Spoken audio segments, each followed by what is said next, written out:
اللہ کے رسول حضرت محمد مصطفیٰ صلی اللہ علیہ وآلہ وسلم بار بار امام حسین کو بلند کر کے دنیا کو یہ بتاتے تھے کہ یہ حسین مجھ سے ہے اور میں اس حسین سے۔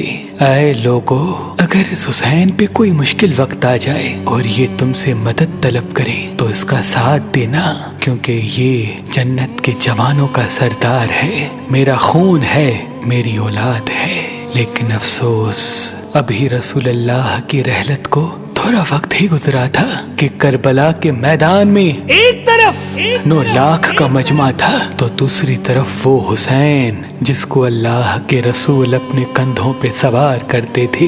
امام حسین علیہ السلام اپنے نانا کی امت سے بار بار کہتے رہے کہ کیوں میرا رستہ روکا ہے؟ اے لوگو، پہچانو، میں تمہارے نبی کا نواسا ہوں، کیوں 3 دن سے میرے بچوں کو پیاسا رکھا ہے؟ کیوں میرے عزیز و اقارب کو شہید کیا ہے؟ بتاؤ، کیا میں نے رسول اللہ کی شریعت میں ترامیم کی ہے؟ کسی انسان کا حق کھایا ہے؟ کسی انسان پہ ظلم کیا ہے؟ اتنے میں فوج یزید ایک آواز میں کہنے لگی، اے حسین، ہم سب تجھے تیرے بابا علی کے بغض میں قتل کر رہے ہیں تاکہ یزید ہماری جھولیاں دولت سے بھر دے۔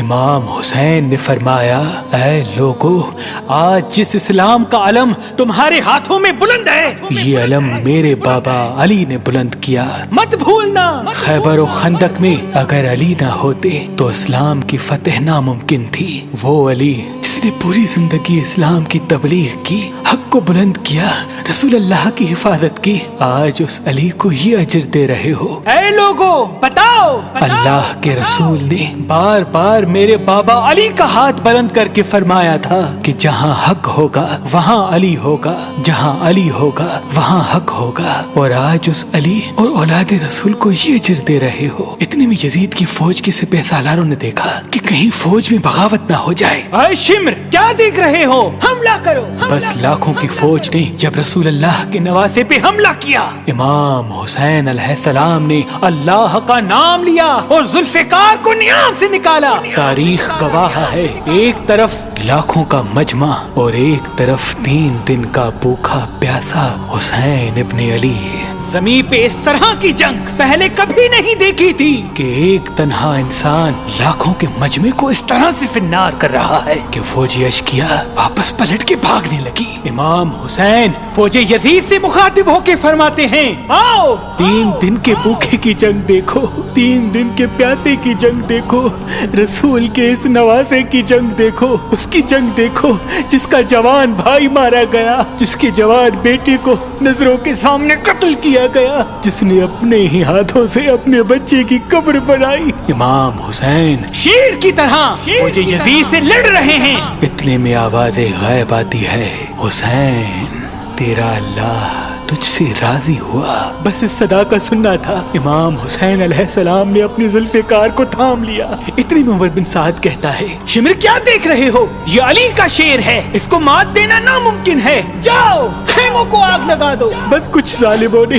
بیبیوں کے خیموں کو آگ لگا دی اور کچھ امام حسین کو دور سے تیر مارنے لگے۔ امام حسین کبھی بیبیوں کے خیموں کی طرف بڑھتے ہیں، کبھی فوج کی طرف جاتے ہیں۔ عمر بن سعد اور شمر نے فوج کو 4 حصوں میں تقسیم کر دیا اور یہ کہا کہ کوئی بھی حسین کے قریب نہ جائے، جس کے پاس جو چیز ہے وہ دور سے حسین کو مارے۔ جس کے پاس نیزہ تھا اس نے نیزہ مارا، جس کے پاس تیر تھے وہ تیر مارتا رہا، جس کے پاس برچیاں تھی وہ برچیاں مارنے لگا۔ تاریخ نے لکھا جس کے پاس مارنے کے لیے کچھ نہ تھا وہ کربلا کی گرم زمین سے مٹی اٹھا کے امام حسین کی طرف پھینکتا رہا۔ امام حسین کے جسم مبارک پہ ہزاروں زخم لگتے رہے، آپ کے جسم مبارک پر اتنی تیر تھے کہ آپ کا جسم مبارک نظر تک نہیں آ رہا تھا۔ بس جیسے ہی نواسا رسول گھوڑے کی زین سے زمین پہ آتے ہیں، فوج یزید यजीद झूमना शुरू कर देती है। लेकिन इतने में वो घोड़ा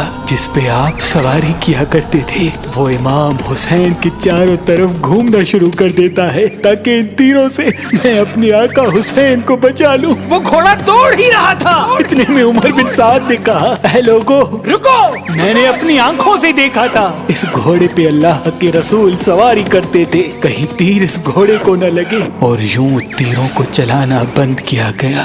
अफसोस है उन लोगों को उस घोड़े का तो एहतराम मालूम था जिस पे रसूल अल्लाह सवारी किया करते थे, लेकिन उस हुसैन का एहतराम भूल चुके जिनको अपने कंधों पे सवार करके उम्मत को दिखाया करते थे।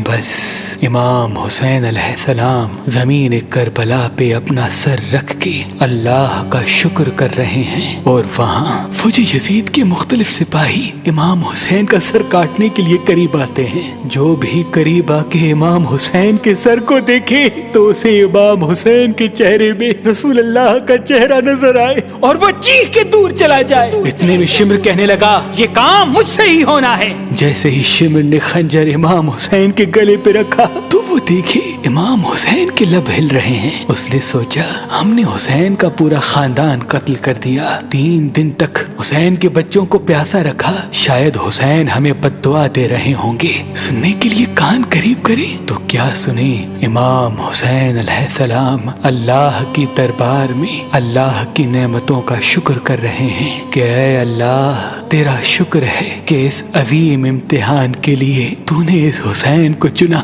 इतने में इमाम हुसैन ने आंखें खोली और शिमर से कहा, ऐ शिमर, क्या तू नहीं जानता मैं रसूल अल्लाह का नवासा हूँ, जन्नत का सरदार हूँ, हक पे हूँ, बेजुर्म हूँ। शिमर ने कहा, हाँ मुझे मालूम है। फिर आपने फरमाया, तो क्यों कत्ल कर रहे हो? शिमर ने कहा, ताकि यजीद मेरी झोली दुनियावी दौलत से भर दे। बस ये कहते कहते शिमर इमाम हुसैन का गला काटता रहा और फौजी यजीद मुसलसल झूमती रही। इमाम हुसैन के सर कलम होने के बाद सादात को लूटा गया। इमाम हुसैन के सर मुबारक को नोके सिना पे बुलंद कर दिया। बीबी सकीना को तमाचे मारने लगे। रसूल अल्लाह की नवासियों के सरों से चादर को लूट लिया और इमाम हुसैन के जिस्म मुबारक की तौहीन करने लगे। तारीख ने लिखा, इमाम हुसैन के जिस्म पर जो जो चीजें थी उनको लूटने लगे। इतने में एक शख्स इमाम हुसैन के जिस्म के करीब आया। इमाम हुसैन के हाथ में एक अंगूठी पहनी थी, उतारने की कोशिश की, ना उतरी। वो उंगली काट के अंगूठी ले गया। आपके जिस्म मुबारक को रस्सियों से बांध के करबला की गर्म जमीन पे इधर से उधर फिराया गया। इतने में उमर बिन साद ने कहा, ऐ शिमर, हुसैन और उसके साथियों की लाश का वो हश्र करते हैं कि रहती दुनिया तक कोई भी यजीद के खिलाफ आवाज न उठाए। सबके जिस्म से सरों को काट लो और सबकी लाशों को पामाल कर दो। जमीन करबला गवाह है, कहीं से कोई कबीला उठ के आता है और कहता है कि हम हुर की लाश को पामाल होने नहीं देंगे। कहीं बीबी उम्मे लैला का कबीला आके कहता है कि हम अली अकबर का लाशा पामाल होने नहीं देंगे। कहीं बीबी रुबाब के कबाइल के लोग कहते हैं हम अली असगर का लाश पामाल होने नहीं देंगे। एक एक शहीद की लाश पामाल होने वाली जगह से हटाई गई।